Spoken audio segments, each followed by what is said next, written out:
Le Ashkound continue son petit bonhomme de chemin et ceci par la 4e journée de l'atelier sur les réformes qui a fait lieu d'un débat autour de deux principaux thèmes, à savoir les rôles et les responsabilités des acteurs et parties prenantes dans le processus de réforme et les approches du politique et de l'armée.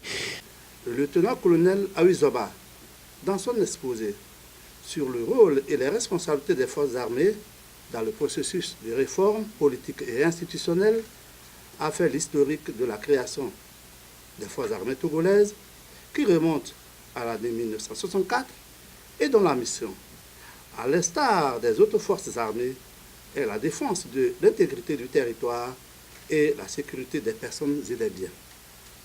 Il a, en conclusion, insisté sur la nature républicaine et apolitique des forces armées togolaises qui, selon lui, sont au service du peuple togolais sans exception.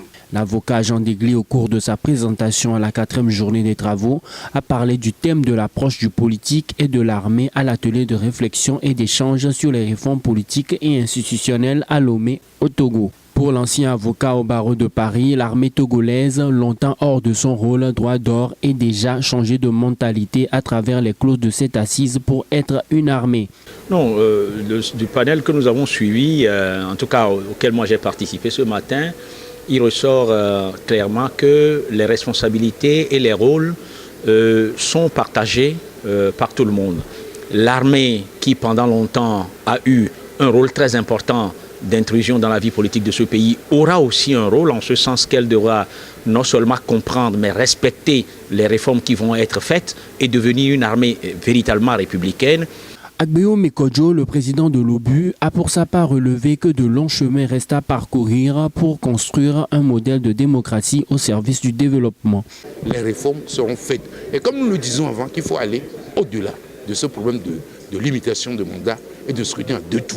Parce que les questions qui ont été posées ici, c'est des questions qui engagent profondément, je dis, la transformation de la société togolaise et sa projection vers l'avenir.